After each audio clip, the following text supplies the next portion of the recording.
जय हिंद। क्लास की शुरुआत कैसे करूं?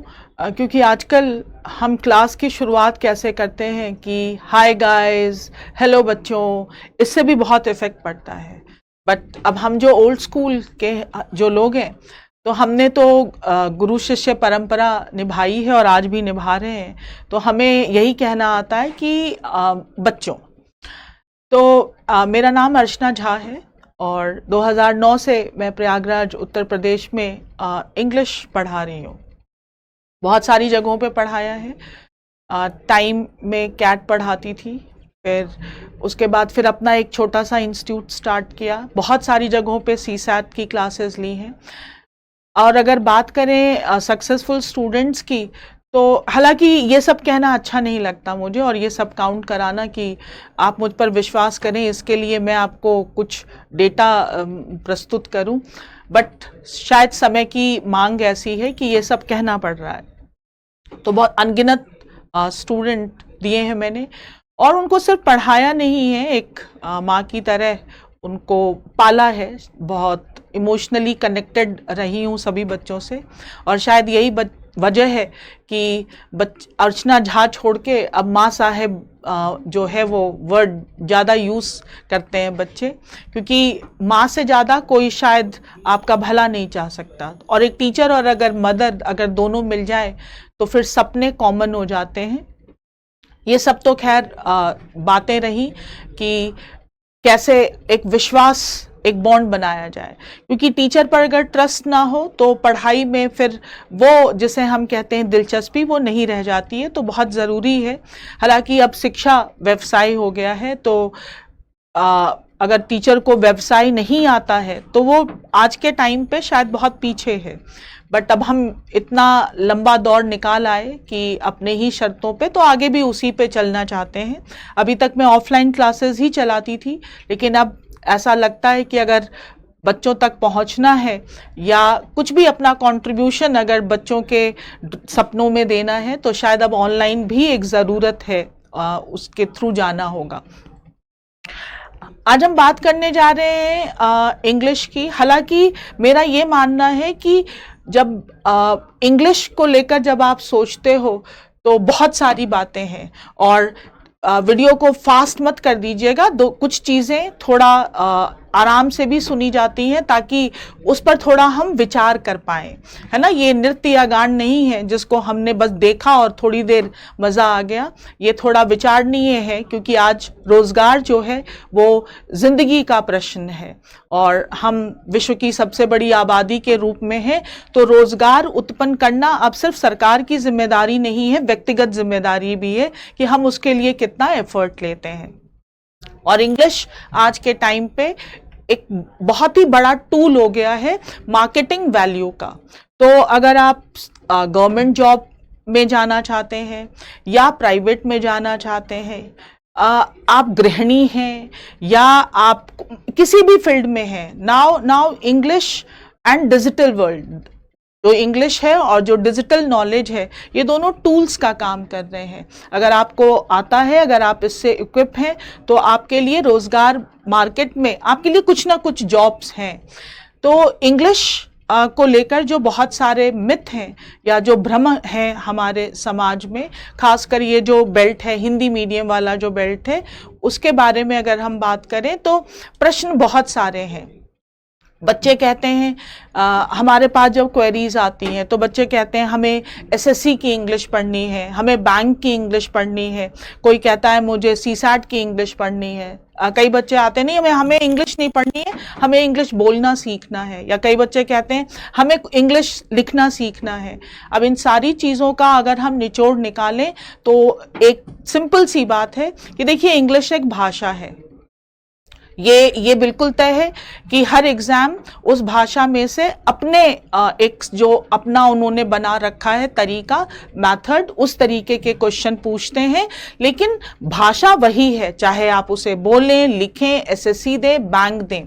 लेकिन यहाँ पर फिर भी अगर हम बात हित की कर रहे हैं तो एक बहुत बड़ा मार्केट है और मैक्सिमम बच्चे वही एग्ज़ाम देने आते हैं, क्योंकि ग्रेजुएशन के बाद अगर हमने प्री प्लानिंग नहीं की हुई है कि हमें ग्रेजुएशन के बाद क्या करना है, तो एक एग्ज़ाम जो मोस्ट ऑफ द बच्चे यहाँ पर देते हैं, मैं पिछले 15-16 सालों से देख रही हूँ, वो है एसएससी का पेपर। लेकिन अफसोस की बात यह है कि जो एसएससी के बच्चे होते हैं वो इंग्लिश को बहुत लाइटली लेते हैं, या उन्हें शायद इंग्लिश पढ़ने का एक जो मेथड होता है वो उन्हें नहीं आता, और मैथ्स रीजनिंग बहुत अच्छी होते हुए भी वो इंग्लिश की वजह से शायद उस एग्ज़ाम को नहीं निकाल पाते हैं। और वहीं जो थोड़े इंग्लिश मीडियम के बच्चे या एमबीए बीटेक किए हुए बच्चे जब एसएससी का पेपर देते हैं तो वो बड़ी आसानी से निकाल लेते हैं। और यकीन मानिए, जॉब की, गवर्नमेंट जॉब की खासकर इतनी स्कार्सिटी है कि अगर हम अब ये कहें कि अब वो बच्चे नहीं आते तो नहीं, एसएससी थोड़ा कंपटीशन टफ हो गया है, क्योंकि अब इंग्लिश मीडियम के बच्चे, एमबीए होल्डर, बीटेक, वो भी आ रहे हैं अब इस जॉब में, क्योंकि गवर्नमेंट जॉब उनको भी चाहिए, और वो प्योर हिंदी बेल्ट के बच्चों के लिए थोड़ा सा एक टफ टास्क हो गया है। मेरी कोशिश है इन क्लासेस के द्वारा कि जिन बच्चों ने हिंदी मीडियम से पढ़ाई की है, जिनका प्योर बैकग्राउंड हिंदी रहा है, वो एक बहुत ही सिंपल तरीके से इंग्लिश सीखें। और यहाँ पर हालांकि मैं इस चीज़ को नहीं मानती हूँ, मैं फिर भी बता दूँ आपको, मेरा मानना ये है कि इंग्लिश या तो आती है या नहीं आती है, बट फिर भी बच्चों की के ही हितों को ध्यान में रखकर जो मैं वीडियोस बनाने जा रही हूँ, उसमें सिर्फ हम एसएससी के अलग अलग जो एग्ज़ाम हैं हम उसके बारे में बात करेंगे। बहुत सारे बच्चे सेलेक्ट हुए हैं हमारे इंस्टीट्यूट से और एसएससी में अलग अलग हाई पोस्ट पर हैं, तो हम कोशिश करेंगे कि जो भी हमारा एक्सपीरियंस रहा है और जो भी अभी तक मेरा टीचिंग एक्सपीरियंस रहा है उसको हम यूज़ करें। But I will tell you very honestly कि आप मुझसे तभी जुड़े रह सकते हैं जब आप जिंदगी में रोजगार को बहुत गंभीरता पूर्वक लेते हो। क्लास में पढ़ाई में मज़ा आना चाहिए, क्लास में मज़ा आना ज़रूरी नहीं है। आप पढ़ रहे हैं, सीख रहे हैं, तो आपको अच्छा लग रहा है कि मैं कुछ नया सीख रहा हूँ। टीचर को देखकर या टीचर की बातों को देखकर अगर आपको बहुत इंटरेस्ट आ रहा है तो सॉरी, फिर मैं वो टीचर नहीं हूँ, क्योंकि मैं जानती हूँ कि जब जेब में पैसे होते हैं जिंदगी के सारे मज़े तभी आते हैं, अदरवाइज बिना पैसे के अब जिंदगी अच्छी नहीं लगती है। तो सारी बातों को छोड़कर अगर हम बात करें क्लासेस की, तो चलिए हम देखेंगे वन बाय वन कि सबसे पहले ज़रा हम बात करें कि इंग्लिश फॉर एसएससी। चलिए देखें कि अलग अलग एग्ज़ाम में एसएससी के कितने, इंग्लिश के कितने क्वेश्चंस आते हैं। तो सीजीएल जो एक बहुत ही प्रोमिनेंट एग्ज़ाम है, उसमें अगर हम इंग्लिश का पोर्शन देखें तो प्री में 25 और मेंस में 45, और एग्ज़ाम का पैटर्न बदल गया है और अब अच्छे क्वेश्चंस आने लग गए हैं, क्योंकि day by day her exams अब टफ से टफर की ओर चल रहा है। CHSL प्री में 25 और मेंस में 40 क्वेश्चंस, सीपीओ में प्री में 50 और मेंस में 200 क्वेश्चन, एसएससी स्टेनो की बात करें तो 100 क्वेश्चन, और एमटीएस की बात करें तो 25 क्वेश्चन। यानी अगर हमें एसएससी का कोई भी पेपर देना है तो हमें इंग्लिश प्री मेंस में ज़रूरत है, और इन दोनों एग्ज़ाम में तो हमें 100 और 25 क्वेश्चंस की ज़रूरत है। ये है हमारे एसएससी में इंग्लिश का क्या योगदान है। अब ज़रा हम बात करें कि इंग्लिश कैसे आप डिसाइड करते हो कि आपको इंग्लिश आती है या नहीं आती है, आपको इंग्लिश की कोई क्लास करनी चाहिए, और एक क्लास करने के बाद, ये सबसे इम्पॉर्टेंट है, आपका कोई भी इंस्टीट्यूट चाहे ऑनलाइन हो या ऑफलाइन, वो आपका टेस्ट लेता है या नहीं लेता है। इससे ज़्यादा ज़रूरी है आप सेल्फ टेस्ट लेते हो कि नहीं लेते हो। अगर आपने कोई भी बैच लिया किसी भी मोड पे, तो एक सर्टन पीरियड के बाद, now what is your progress, आपने कितनी प्रोग्रेस की, ये एक टेस्ट लेना बहुत ज़रूरी है। तो हम पहले डिसाइड करते हैं क्लास शुरू करने से पहले कि हमें इंग्लिश कितनी आती है, और क्लास के बाद हम डिसाइड करते हैं कि अब हमें कितनी आई। अगर कुछ भी चेंज नहीं आया देन सॉरी, आप खुद ही समझ सकते हैं। फिलहाल हम बात करें कि इंग्लिश को अगर हम बिल्कुल बेस पे देखें तो 3 पिलर्स हैं इंग्लिश के। सबसे पहले मैंने यहाँ पर लिखा है reading skills, now what is the meaning of reading skills? कई बार मैं जब बच्चे आते हैं और मैं पूछती हूँ कि रीडिंग आती है, कहते हैं हाँ, तो मैं कहती हूँ पढ़ो, तो पढ़ देते हैं। फिर मैं कहती हूँ क्या समझ में आया, तो कहते हैं ये तो नहीं आता है। अब दिस इज द प्रॉब्लम, जब हम रीडिंग कहते हैं तो वो आंखों का नहीं, आंखों और दिमाग दोनों का कॉम्बिनेशन है कि आपकी आंखें उसे पढ़ रही हैं और दिमाग उसको समझ रहा है। रीडिंग का मतलब होता है कि आपने जो पढ़ा वो आपने समझा, वो आपको समझ में आ गया कि वो कहना क्या चाह रहा है। अब अगर आपकी रीडिंग अच्छी है और आप रीड करके समझ लेते हैं, मैं फिर से बताऊं, reading is not just looking at the words, reading is comprehending those words. Reading का मतलब होता है उन शब्दों को समझना कि वो एक क्या भाव क्या बता रहे हैं।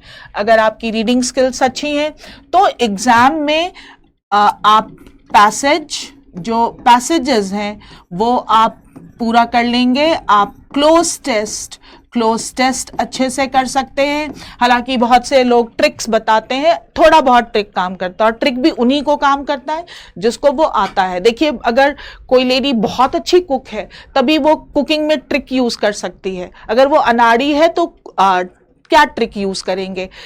इसलिए बहुत जरूरी है कि अगर आपको इंग्लिश आती है then you can use the tricks also, otherwise tricks are going to be just a failure. तो क्लोज टेस्ट कर सकते हैं।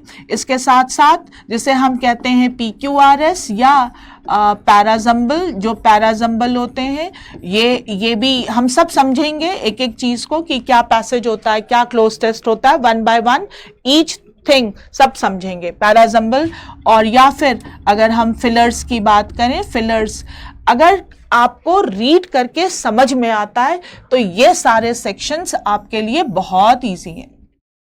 और SSC के किसी भी एग्जाम में पैसेज, क्लोज टेस्ट, PQRS और फिलर्स प्रोमिनेंट है, काफी आता है।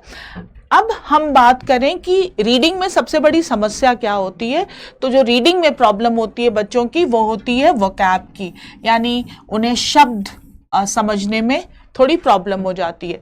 Now see, we are living in a digital world, so हर बच्चा स्मार्टफोन यूज करता है, इंस्टाग्राम यूज करता है और भी कई सोशल प्लेटफॉर्म यूज करते हैं, सोशल मीडिया प्लेटफॉर्म। तो इज MR ये अब समस्या नहीं है। अब मोस्ट ऑफ द बच्चों को पता है कि इज MR जो भी स्मार्टफोन हाथ में लिए हैं, they are knowing about it. Now the major problem is about the words, कि शब्दों का अर्थ क्या होता है, क्योंकि अगर शब्द का अर्थ नहीं आया तो फिर सेंटेंस का अर्थ भी नहीं आएगा। इसीलिए वोकैब इज वेरी इंपॉर्टेंट। अब हम वोकैब में भी जब हम वोकैब पढ़ते हैं तो यहां पर हमें इसके साइनोनिम्स, एंटोनिम्स, जो आजकल के ईडियम्स और फ्रेजेस हैं, ईडियम्स एंड फ्रेजेस, ये जरूर पता होने चाहिए हमें। कंफ्यूजिंग वर्ड्स बहुत तरह के डिफरेंट कंफ्यूजिंग वर्ड्स हैं, इसके बारे में हमें नॉलेज होनी चाहिए। ट्रेंडी वर्ड्स, जो आजकल बड़े ट्रेंडी वर्ड्स हैं, इनके बारे में पता होना चाहिए। और फिर वोकैब जब हम लर्न करना स्टार्ट करते हैं तो ये अपने आप में एक दुनिया है, और इसको अगर हम समझते हैं तो शब्द का अगर हम अर्थ समझते हैं तो फिर हमें सेंटेंस का भी अर्थ समझने में आसानी होती है, और फिर हम उस पैसेज को या उस सेंटेंस को हम बेहतर तरीके से डील कर सकते हैं। So vocab is very important thing. अगर ये दोनों एक दूसरे को कॉम्प्लीमेंट करते हैं। अब देखिए, अभी जब मैं ये बता रही हूं आपको तो मैंने एक वर्ड यूज किया, कॉम्प्लीमेंट। बहुत ही इजी सा एक वर्ड है कॉम्प्लीमेंट। अब यहीं पे एक और वर्ड आता है जिसका सिमिलर सा साउंड है, हल्का सा डिफरेंट है, दैट इज कॉल्ड कॉम्प्लीमेंट। अब ये किस कैटेगरी में आता है? ये आता है कंफ्यूजिंग वर्ड्स, यानी कि दो ऐसे वर्ड जो थोड़ा कंफ्यूज कर देते हैं। अब इन दोनों वर्ड को अगर हम देखें, और मैं ये इसलिए बता रही हूं ताकि आप ये समझें कि वोकैब को किस तरीके से हमें ग्रास्प करना है। अगर हम कॉम्प्लीमेंट देखें, ले, तो यहां पर LE है, और कॉम्प्लीमेंट देखें तो यहां पर ली है। Now let's talk about compliment. अगर हम कॉम्प्लीमेंट की बात करें तो इसका मतलब अगर हम इंग्लिश में कहें तो हम कहेंगे ब्लेंड टुगेदर, एक साथ मिल जाना। अब आप ऐसी दो चीज़ों की अगर हम बात करें जो एक दूजे के लिए हैं, यानी एक दूसरे में घुल मिल जाते हैं और एक दूसरे को बेहतर बना देते हैं, तो उन्हें हम कहते हैं कॉम्प्लीमेंट। कॉम्प्लीमेंट फॉर एग्जाम्पल बहुत सारी चीज़ें हैं, जैसे अगर हम ईजीएस्ट में लें तो दाल एंड चावल दोनों मिलकर एक अच्छी डिश बना देते हैं, ब्रेड एंड बटर वो अच्छा बना देते हैं। हो सकता है आपका मैथ्स इतना स्ट्रांग ना हो और आपके दोस्त की इंग्लिश स्ट्रांग ना हो, लेकिन आपकी इंग्लिश अच्छी है, उसकी मैथ्स अच्छी है, तो आप दोनों एक दूसरे को कॉम्प्लीमेंट कर सकते हो। यानी एक दूसरे की जो अधूरापन है या थोड़ा सा कमी है उसको पूरा करना, that is called complement. And अगर हम कॉम्प्लीमेंट की बात करें तो कोई अगर आपको कॉम्प्लीमेंट देता है कि you are looking good, you are looking beautiful, तो इसका मतलब है कॉम्प्लीमेंट, यानी कि किसी की तारीफ करना, प्रेज। अब देखिए, अगर आपने शांतिपूर्वक ये वीडियो देखा तो आपको एक बहुत ही इंपॉर्टेंट और इंटरेस्टिंग चीज पता चली कि कॉम्प्लीमेंट और कॉम्प्लीमेंट दो वर्ड्स हैं जो कंफ्यूजिंग वर्ड्स की कैटेगरी में आते हैं। कॉम्प्लीमेंट का मतलब होता है ब्लेंडिंग टुगेदर, एक साथ मिलकर एक अच्छा रूप लेना, और कॉम्प्लीमेंट का मतलब होता है तारीफ। वोकैब लर्न की जाती है दिल से ताकि वो महसूस हो, क्योंकि मैक्सिमम वर्ड्स आप वो लर्न करेंगे जो कॉन्क्रीट नहीं है, एब्स्ट्रैक्ट वर्ड्स हैं, और एब्स्ट्रैक्ट वर्ड दिखते नहीं हैं, वो तो सिर्फ महसूस करना पड़ता है। इसीलिए वोकैब को थोड़ा बाय हार्ट लर्न करना है। Now let's talk about grammar. जब हम ग्रामर की बात करते हैं तो यहाँ तो बहुत सारी चीजें हैं। स्पीकिंग का बच्चा जिसको स्पीकिंग क्लासेस करनी है वो कहता मुझे ग्रामर नहीं पढ़नी, राइटिंग की क्लास करनी है वो भी कहता है मुझे ग्रामर नहीं। ग्रामर सिर्फ वही बच्चा पढ़ता है जो कहता है मुझे ऑब्जेक्टिव टाइप के क्वेश्चन सॉल्व करने हैं। What is grammar? ग्रामर है क्या? तो ग्रामर अगर हम कहें तो ये है set of rules. Set of rules किस चीज के लिए है? सेट ऑफ रूल्स किस चीज के लिए? To make a sentence, to make a sentence, कि एक सेंटेंस बनाते समय किन नियमों का पालन करना है, दैट इज ग्रामर। तो क्या बोलते वक्त ग्रामर नहीं फॉलो करना है? क्या लिखते वक्त ग्रामर नहीं फॉलो करना है? ग्रामर है सेट ऑफ रूल्स, और ये रूल्स दो तरह के हैं। एक जिसे हम कहते हैं, ये रूल्स आंखों के लिए होते हैं, यानी कि आईज रूल्स। आप अगर देखेंगे तो आपको आ जाएगा कि ये यहाँ पर गलत है। लेकिन दूसरा होता है माइंड रूल्स, यानी कि वहां पर पढ़कर समझ में नहीं दिखता नहीं है, जब हम पढ़ते हैं तब समझ में आता है कि ये यहाँ पर गलत लिखा हुआ है। देखिए, जो स्ट्रक्चर में गलत है वो आइज रूल्स हैं, और जो लॉजिकली गलत है वो माइंड रूल्स हैं। ये जब हम ग्रामर पढ़ेंगे वन बाय वन तो फिर आपको धीरे धीरे समझ में आएगा कि eyes rules and mind rules ये कौन से रूल्स हैं। तो आपको इंग्लिश किसी भी चीज के लिए पढ़ना हो, if you are a mother you want to teach your child, if you are a student you want to give exam, आपको एग्जाम कौन से देने हैं, बैंक, पीओ, कैट, जी मैट, एसएससी, जो भी एनडीए, सीडीएस, आपको जो भी एग्जाम देना है, इंग्लिश के ये 3 पिलर्स अनिवार्य हैं if you want to start from the basic and you want to reach advance. ये 3 पिलर्स हैं, reading skills, vocab and grammar. अब अगर आपको ये तीनों चीजें आए तो आप पैरेलली इसके पैरेलली यानी समानांतर आप 2 चीजें और शुरू कर सकते हैं अगर आपको दिलचस्पी है तो। हालांकि ये भी एक बहुत ही बड़ी प्रॉब्लम है कि जो एसएससी वाले बच्चे होते हैं जल्दी इसमें इंटरेस्ट लेते नहीं है। लेकिन देखिए, जमाने को देखते हुए अगर थोड़ी सी चीज एक्स्ट्रा भी कर लें हम तो उसमें कोई हर्ज नहीं है। वो है स्पीकिंग और राइटिंग। अब मान लीजिए आपको इनकम टैक्स ऑफिसर बनना है, तो सोच के देखिए कि कैसा इनकम टैक्स ऑफिसर होगा जिसको एक इंग्लिश में एप्लीकेशन नहीं लिखना आएगा या 2 लाइन बोलना नहीं आएगा। तो अगर जब लास्ट मोमेंट पे कंपटीशन होगा तो ऑब्वियस सी बात है जिसको वो आएगा वो सीट ग्रैब कर लेगा। तो थोड़ा सा स्पीकिंग और राइटिंग पे भी पैरेलली, पहले एग्जाम उसके बाद फिर आप इस पे भी थोड़ा ध्यान दे सकते हैं। तो ये है हमारा 3 पिलर्स ऑफ जो हमारे 3 पिलर्स हैं उनकी हमने बात की। अब हम बात करेंगे बेसिक से एडवांस। तो basic English and advance English. देखिए, अगर आप ऐसे स्टूडेंट हो जो रियलिटी में जीते हो, क्योंकि आजकल बच्चे थोड़ा रियलिटी में कम जीते हैं, टफ दुनिया है तो थोड़ा ड्रीमी वर्ल्ड ज़्यादा अच्छा लगता है। लेकिन फिर भी अगर हम रियलिटी की बात करें तो सिर्फ आप एसएससी का एग्ज़ाम नहीं देते, आपको और भी एग्ज़ाम देने भी चाहिए। तो बच्चे अगर एग्ज़ाम का पेरिफेरल देखते हैं तो बच्चे एसएससी भी देते हैं, बैंक का भी एग्ज़ाम देते हैं, सीडीएस का भी एग्ज़ाम देते हैं, सीएपीएफ का भी एग्ज़ाम देते हैं। तो अगर हम इन सारी चीज़ों तक पहुंचना चाहते हैं तो माय सजेशन इज कि पहले आप बेसिक इंग्लिश एक बार अपना कंप्लीट करिए। बेसिक इंग्लिश, जब तक आपका बेसिक इंग्लिश कंप्लीट नहीं होगा तब तक आप एडवांस तक नहीं पहुंच पाएंगे। और अगर आपको बेसिक इंग्लिश आती है, SSC is about basic English. और जब हम बैंक पीओ की बात करते हैं, जब हम आते हैं यहाँ पर बैंक पीओ, और या अगर हम बात करें सीडीएस, अगर हम बात करें सीएपीएफ, तो ये थोड़े से एडवांस में आ जाते हैं। या सीसैट की बात करें तो ये सारे जो हैं ये थोड़े एडवांस में। बट बिलीव मी, अगर आपको बेसिक इंग्लिश आती है और बेसिक इंग्लिश अगर आपने बहुत अच्छे से और डीपली पढ़ लिया है तो ये ज़्यादा टाइम नहीं लेता। 10 to 15 डेज में आप एडवांस इंग्लिश सीख सकते हैं किसी भी चीज़ के लिए। चाहे आप टीजीटी पीजीटी दे रहे हो, चाहे आप बैंक पीओ दे रहे हो, आपको सीडीएस देना हो, सीएपीएफ देना हो, बेसिक जो है वही बहुत वास्ट है। एडवांस तो सिर्फ जैसे हम केक पे चेरी डालते हैं तो पहले केक बना लें, दैट इज बेसिक। चेरी तो हम बाद में डाल देंगे, तो दीज आर चेरीज। तो ये जो हमारा पर्पस है, इस तक पहुंचने के लिए हम बिल्कुल बेस से स्टार्ट करेंगे। मैं बार बार एक चीज़ बोल रही हूँ कि बिल्कुल बेसिक से स्टार्ट करेंगे हम और एडवांस तक पहुंचेंगे।